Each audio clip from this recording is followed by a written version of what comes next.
전능하사 천지를 만드신 하나님 아버지를 내가 믿사오며 그 외아들 우리 주 예수 그리스도를 믿사오니 이는 성령으로 잉태하사 동정녀 마리아에게 나시고 본디오 빌라도에게 고난을 받으사 십자가에 못 박혀 죽으시고 장사한 지 사흘 만에 죽은 자 가운데서 다시 살아나시며 하늘에 오르사 전능하신 하나님 우편에 앉아 계시다가 저리로서 산자와 죽은 자를 심판하러 오시리라. 성령을 믿사오며 거룩한 공회와 성도가 서로 교통하는 것과 죄를 사하여 주시는 것과 몸이 다시 사는 것과 영원히 사는 것을 믿사옵나이다.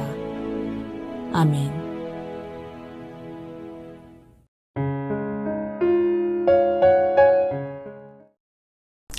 안녕하세요 불금통 친구들. 자, 오늘은 그러니까 믿음이 뭐야? 라는 제목으로 함께 말씀을 나누고자 합니다. 자, 오늘의 본문 말씀 히브리서 11장 6절 말씀입니다.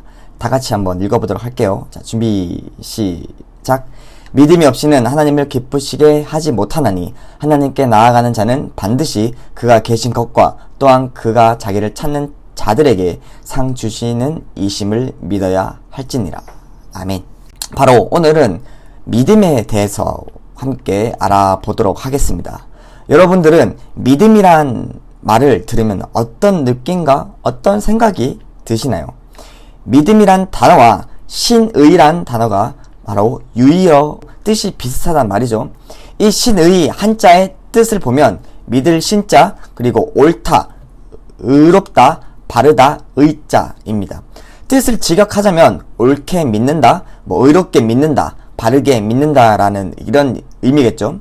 자, 믿음하면 떠오르는 성경 인물을 혹시 여러분들 없나요? 바로 믿음의 조상이라고 불리고 있는 아브라함 선배님입니다. 이 믿음의 조상, 우리들의 믿음의 선배님 아브라함은 어떻게 이런 믿음의 조상이란 타이틀을 얻게 되었을까요? 그리고 아브라함의 성격은 과연 어떠했을까요? 궁금하지 않나요? 아브라함의 성격을 유추해볼 몇 가지의 상황들이 성경에 나와 있습니다. 바로 두 번이나 자신의 아내를 동생이라고 말한 사건이죠. 바로 그랄 왕 아비멜렉과 요즘 시대에 알려진 이름 이집트의 파라오 왕에게 이런 거짓말을 두 번이나 했습니다.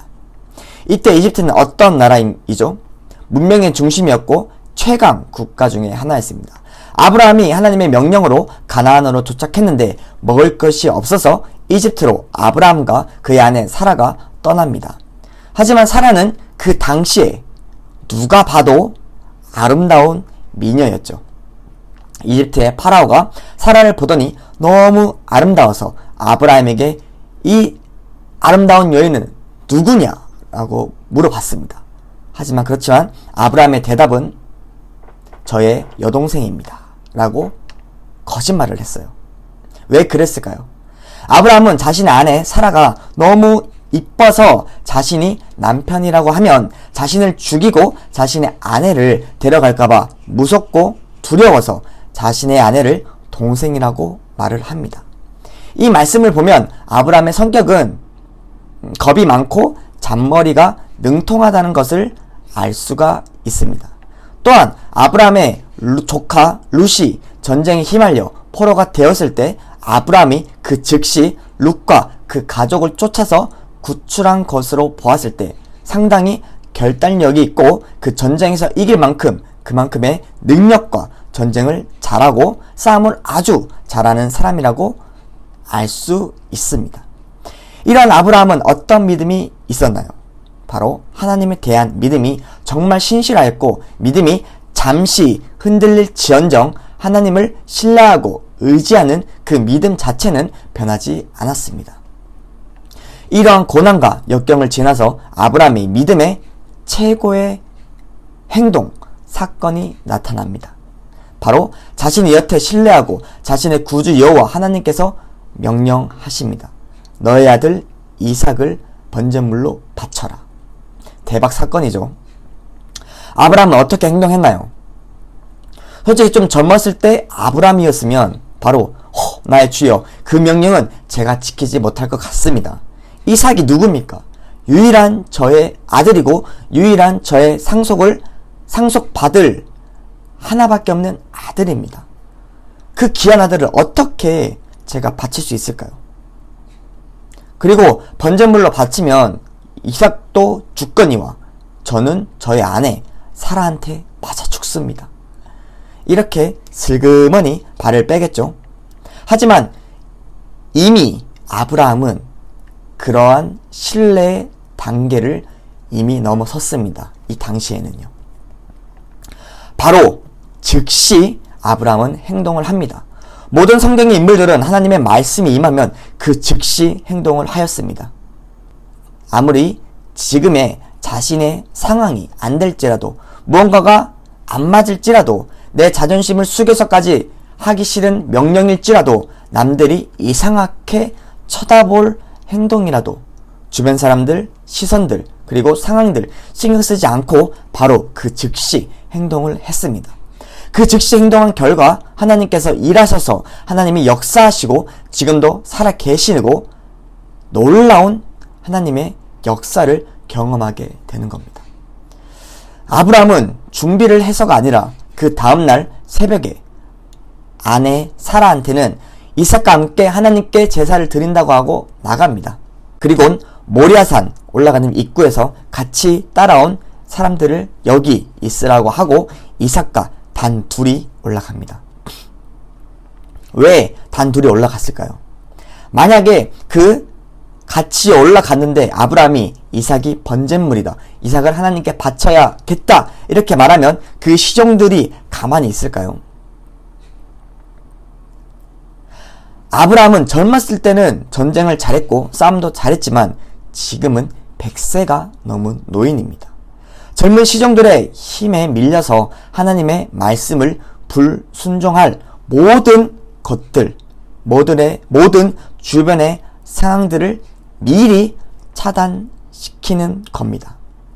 그리고 이삭이 뭔가 느낌이 쎄했을 겁니다.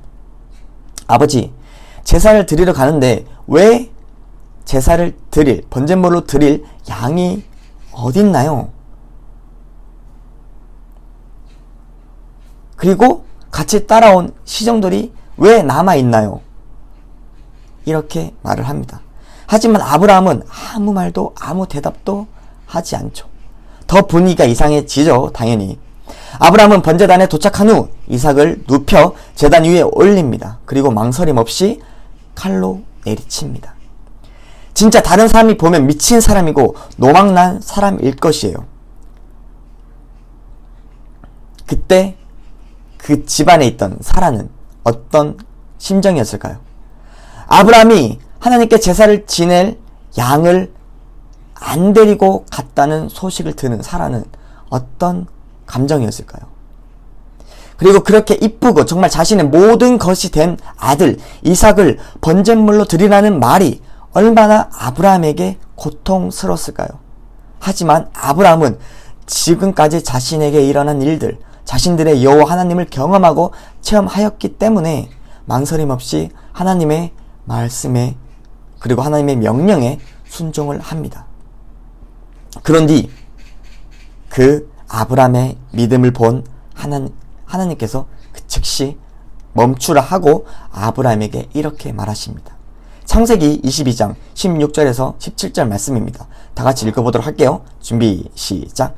여호와께서 이르시기를 내가 나를 가리켜 맹세하노니 네가 이같이 행하여 내 아들 네 독자를 아끼지 아니하였은즉 내가 내게 큰 복을 주고 내 씨가 크게 번성하여 하늘의 별과 같고 바닷가의 모래와 같게 하리니 내 씨가 그 대적의 성문을 차지하리라.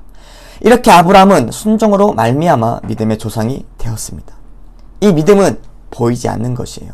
그래서 더 믿기가 어려운 겁니다. 믿음은 바라는 것들의 실상이요 보이지 않는 것들의 증거니. 어때요? 그러니까 여러분은 믿음이 과연 무엇이라고 생각하나요? 성경은 너희는 그 은혜에 의하여 믿음으로 말미암아 구원을 받았으니라고 말을 합니다. 믿음을 설명해 주는 단어는 정말 많아요. 하지만 믿음은 어떠한 것보다 단순한 겁니다. 자, 믿음은 세 가지 요소가 있습니다. 첫째, 지식이 뭘까요? 어떠한 그리고 무언가를 아는 거겠죠. 사람은 먼저 어떤 사실에 대해 알아야 믿는 특징을 지니고 있습니다. 경험을 해야 믿고요. 눈으로 봐야 믿는 경향이 있죠. 그 전에 우선 알아야 합니다. 믿음은 들음에서 나온다고 말을 합니다. 우리는 먼저 듣는 것이 우선이죠. 어떠한 것들을요? 바로 하나님의 말씀을요. 그래야 무엇을 믿어야 하는지 우리는 알 수가 있습니다. 예를 들어서 제가 정말 부모님을 사랑한다고, 존경한다고, 좋아한다고 말을 합니다. 그런데 사람들이 그래서 너의 부모님의 이름이 혹시 무엇이냐 라고 물어봤는데 제가 정말 사랑하고 좋아하고 존경한다고 말했는데 부모님 이름을 모르겠어요. 이렇게 말하면 그 상대방이 정말 좋아하고 사랑한다는 그런 생각이 들까요? 믿음을 위해서는 어느 정도의 지식이 필수적입니다. 어떠한 지식일까요? 앞에서도 얘기했지만 하나님의 말씀, 즉 복음의 말씀을 알아야 합니다. 하나님을 알아야 하고 그의 아들인 예수 그리스도를 알아야 하고 그의 구원에 대해서 알아야 합니다. 주님이라고 부르짖고 아바 아버지라 말하면서 그 아버지를 알지도 못하는데 도대체 무엇을 저희가 알까요?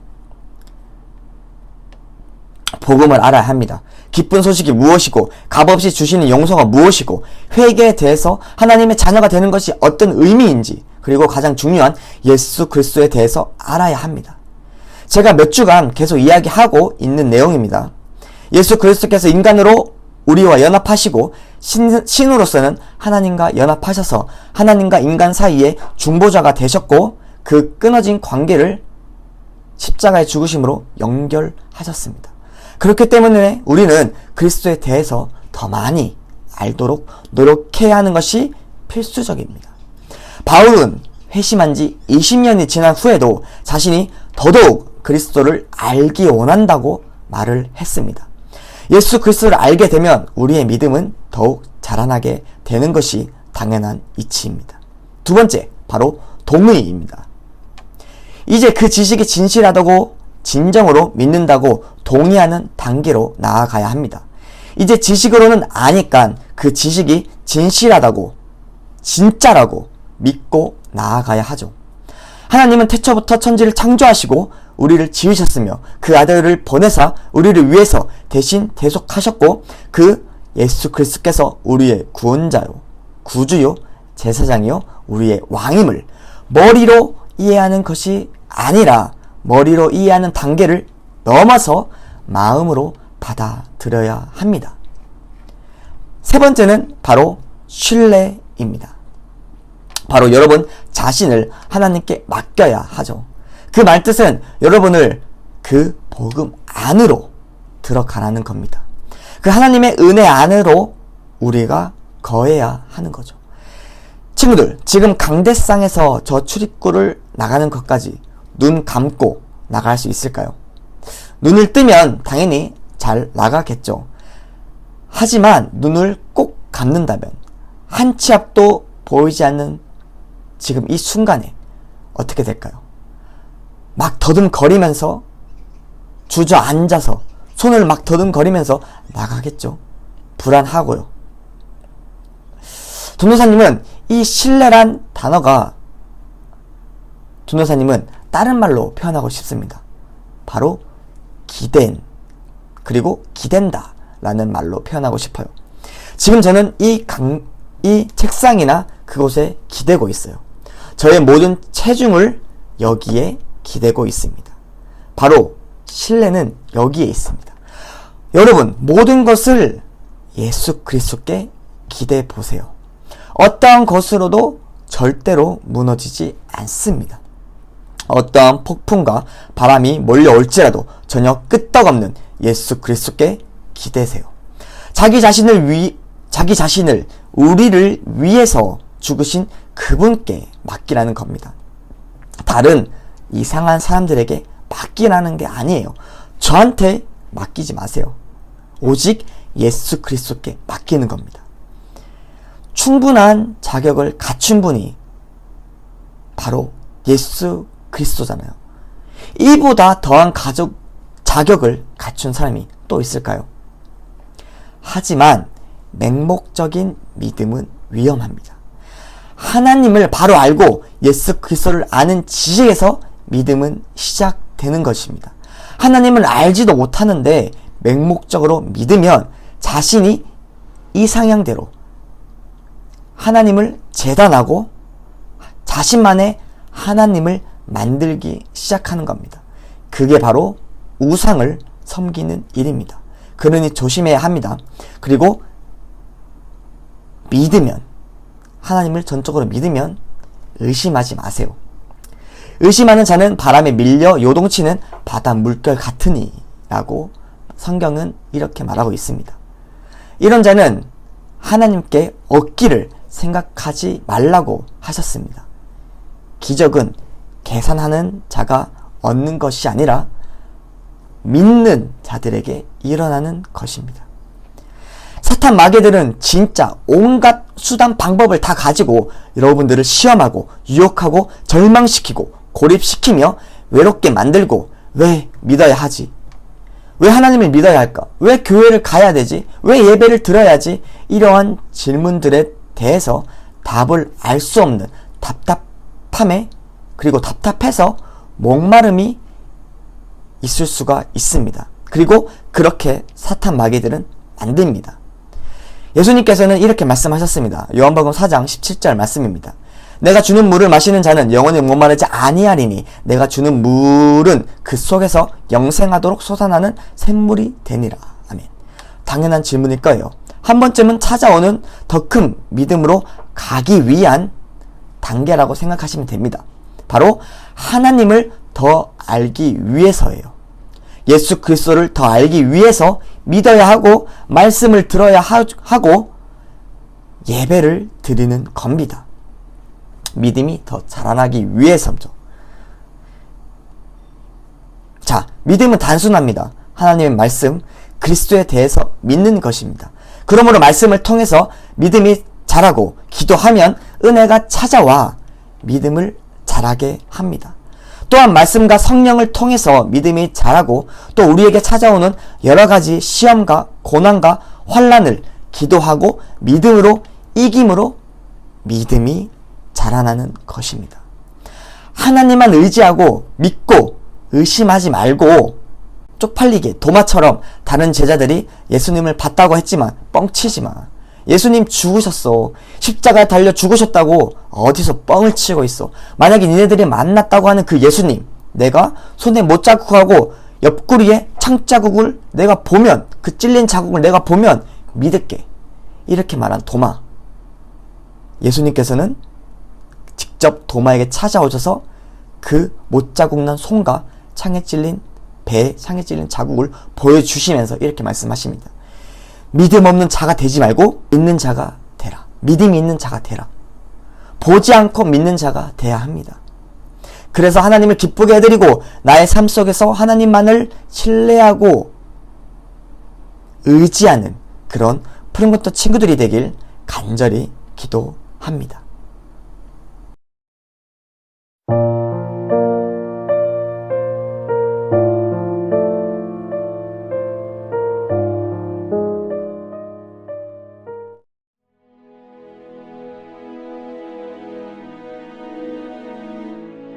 하늘에 계신 우리 아버지여, 이름이 거룩히 여김을 받으시오며 나라가 임하시오며 뜻이 하늘에서 이루어진 것 같이 땅에서도 이루어지이다.